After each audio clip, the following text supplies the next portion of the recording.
লক্ষ্মীর সাম্রাজ্যে বরুণ দেবের হানা। অবিরাম বৃষ্টির জেরে বাজারে লাফিয়ে বাড়ছে সবজির দাম। নাজেহাল ক্রেতারা।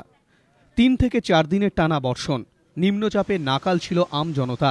এখন আকাশে মেঘরোদ্দুরের লোকচুরি, কিন্তু রেহাই নেই শহরবাসীর। শহরের বাজারগুলিতে কাঁচা আনাজের দাম লাগাম ছাড়া। ঝিঙে থেকে বেগুন সবকিছুই অগ্নিমূল্য। শুক্রবার মানিকতলা বাজারে প্রতি কেজি বেগুনের দাম ছিল ৬০ থেকে ৭০ টাকা। পটল বিকিয়েছে ২৫ থেকে ৩৫ টাকা কেজি দরে। ঢেঁড়স ৪০ থেকে ৫০ টাকা।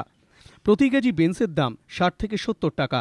বটবটি বিক্রি হয়েছে ৩০ থেকে ৩৫ টাকায়। টমেটোর দাম প্রতি কেজি ৪০ টাকা। ক্যাপসিকাম ৮০ টাকা। যদিও কিছুটা স্বস্তি দিয়েছে পেঁয়াজ। ৮০ থেকে নেমে এদিন খুচরো বাজারে পেঁয়াজের দাম ঘোরাফেরা করেছে ৬০ থেকে ৭০ টাকায়। সবজির এই চড়া দামে বাজারে গিয়ে সমস্যায় সাধারণ মানুষ। আমরা পেরে উঠছি না, মানে সাংঘাতিক রকম বেড়ে গেছে। 20 to 40% অবধি দাম বেড়ে গেছে। হ্যাঁ, কি আর বলুন, নাবিশ্বাস উঠে যাচ্ছে সংসারে। টানতে টানতে সংসার টানতে টানতে নাবিশ্বাস উঠে যাচ্ছে। 3 দিন ধরে টানা বৃষ্টি হলো সারা পশ্চিমবঙ্গ জুড়ে, তাই এই সময় একটুখানি চড়েছে, আবার কমে যাবে, একটু রোদ হলে আবার ঠিক হয়ে যাবে। সবই চড়া রয়েছে, সব ধরনের কিলো 10 টাকা, 5 টাকা, 15 টাকা, 20 টাকা অবধি দাম বেড়েছে। নতুন সবজি ওঠা না পর্যন্ত এই চড়া দাম বজায় থাকবে বলে জানিয়েছেন ব্যবসায়ীরা। সঞ্চয়ন মিত্র, এবিপি আনন্দ, কলকাতা।